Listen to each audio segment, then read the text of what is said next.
अस्सलाम वालेकुम दोस्तों, मैं हूं आपका पेरो यूट्यूबर मोहम्मद सयाद और आप देख रहे हैं मेरा ऑफिशियल चैनल सयाद ऑफिशियल। तो वेलकम टू माय चैनल। जी प्यारे दोस्तों, आज का टॉपिक जो है वो काफ़ी इंटरेस्टिंग होने वाला है, क्योंकि आज के इस टॉपिक में हम बात करेंगे सब्र और बर्दाश्त करने में फ़र्क क्या है। यानी कि बहुत सारे लोग इसमें कंफ्यूज हो जाते हैं और अक्सर कहते हैं कि मैं तो बहुत ज़्यादा सब्र कर रहा हूँ फिर भी ये हो रहा है, या हम कहीं ना कहीं इस तरह हो जाता है कि सब्र की डेफिनेशन को हमने गलत सुना होता है या गलत हम करते हैं डेफिनेशन को। इसी तरह बर्दाश्त की डेफिनेशन को भी हम गलत समझते हैं, ये नहीं कि किसी और ने जिस तरह समझाया हम उसको समझ लेते हैं, लेकिन हमें वो पता नहीं होता कि असल में क्या है। यानी कि मैं जिस प्रोसेस से गुजर रहा हूँ वो सब्र है या बर्दाश्त है, या हमें सब्र करने का हुक्म आया है या बर्दाश्त करने का हुक्म आया है। सो ज़्यादा देर नहीं करते और शुरू करते हैं वीडियो।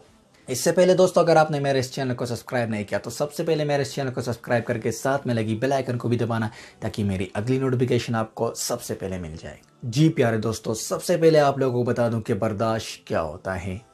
बर्दाश्त वो सूरत होती है कि जब आपको सामने वाला कुछ सुना देता है, गालियां बक देता है या कुछ भी, लेकिन आपके अंदर हिम्मत ना हो, आप जेलसी फील करते हो, यानी कि आप चाहते हो कि मैं उसको दोबारा से वो सुना दूं जो उसने मुझे सुनाया, लेकिन आप सुना नहीं सकते। आप में हिम्मत नहीं है, ताकत नहीं है, वो रुतबा नहीं है आपका, वो बैंक बैलेंस नहीं है आपका, वो इज्जत नहीं है आपका माशरे में कि आप, यानी कि अगर आप उसे दोबारा सुना देते हो तो वो ताकतवर होता है और वो आपको कुचल देता है। ये होता है बर्दाश्त। यानी कि आपके अंदर वो चिड़चिड़ापन होता है कि आप चाहते हो कि आप उसे सुना दो, लेकिन आप नहीं सुना सकते। और सब्र क्या होता है? सब्र ये है कि जब आपके अंदर ताकत होता है बदला लेने का, यानी कि आपके अंदर वो जज्बा भी होता है, हिम्मत भी होता है, और आपके पास हर वो सोर्सेज होते हैं कि जिसके ज़रिए आप उससे बदला ले सकते हो, लेकिन आप बदला नहीं लेते, आप सब्र करते हैं, आप उसे माफ़ करते हैं, आप रुक जाते हैं, आप कहते हैं कि अल्लाह मुझे इसका सिला देगा। ये होता है सब्र। और ये आप लोगों को बता दूं कि इसको एक और नाम भी कहते हैं, सेक्रीफाइस। सब्र जो इस तरह होता है कि आपके अंदर वो ताकत होता है कि बदला ले ले, लेकिन आप सेक्रीफाइस करते हो।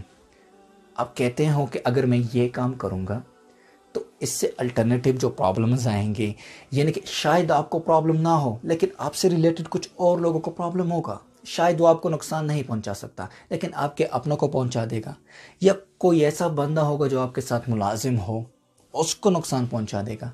तो आप सब्र करते हो, आप सब्र से काम लेते हो। सब्र यही होता है कि जब आप समझते हो कि आप बदला ले सकते हो, कि जब आपको पता होता है कि आप उसको टकरा सकते हो, जब आपको पता होता है कि आप उसको नीचे गिरा सकते हो, लेकिन फिर भी आप रुक जाते हो, फिर भी आप बदला नहीं लेते। ये डेफिनेशन है सब्र का। अब बात यह है कि हमें सब्र करने का हुक्म आया है या बर्दाश्त करने का। तो आप लोगों को बता दूं कि हमें सब्र करना चाहिए, क्योंकि सब्र बहुत ज़्यादा ज़रूरी है एक चीज़ के लिए, एक अमल के लिए। जिस तरह आप लोगों को बता दूं कि आप कोई भी काम करते हो तो वो धीरे धीरे से होता है। अगर आप एक फल खाते हो तो वो जब बनता है तो किसी प्रोसेस से गुजरता है। वो प्रोसेस क्या होता है? यानी कि जब आप बीज उगाते हो, फिर उससे दरख्त बनता है, फल उगता है उसमें, फिर आप उसको काटते हो और खाते हो। डायरेक्टली तो नहीं होता। तो ये प्रोसेस होता है सब्र में। ये नहीं कि आपने सब्र करना होता है। अगर आप दुनिया में देखो, पूरी कायनात में देखो, हर जगह ये अमल है कि सब्र। डायरेक्टली कोई चीज़ नहीं होता। मौजज़े जो होते हैं वो डायरेक्टली होते हैं।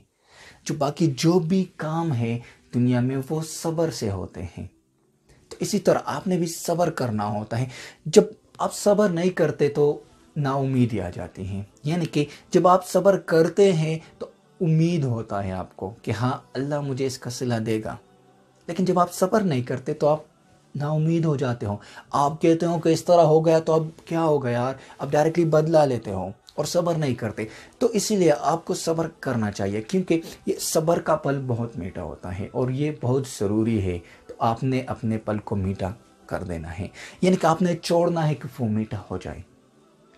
जब आप सब्र करते हैं तो अल्लाह आपसे बहुत ज़्यादा राज़ी होता है। اور اسی طرح آپ لوگوں کو ایک اور بات بتا دوں کہ یہ ایک جاپانی روایت ہے کہ جب وہاں برتن ٹوٹ جاتا ہے تو اس برتن کے درار میں وہ لوگ سونا ڈالتے ہیں، یعنی کہ پگھلتا ہوا سونا جب وہ جم جاتا ہے تو وہ بہت زیادہ خوبصورت لگتا ہے۔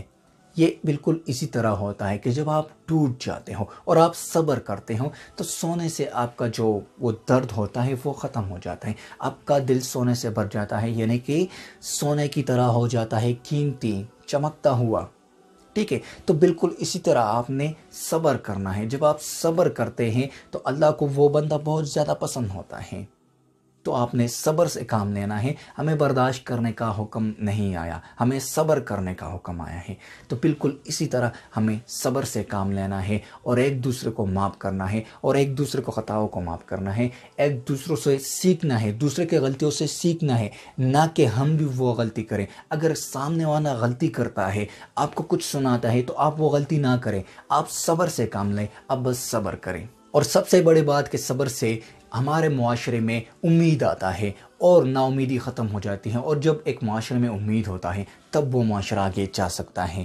تو امید کرتا ہوں کہ آج کی ویڈیو آپ کو کافی زیادہ پسند آئے ہوگی۔ ویڈیو پسند آنے کی صورت میں زیادہ سے زیادہ لائک اور شیئر ضرور کیجیے گا، اور میرا اس چینل کو سبسکرائب کر کے ساتھ میں لگی بیل آئیکن کو بھی دبانا ہے تاکہ میری اگلی نوٹیفیکیشن آپ کو سب سے پہلے مل جائے۔ شکریہ، اللہ حافظ۔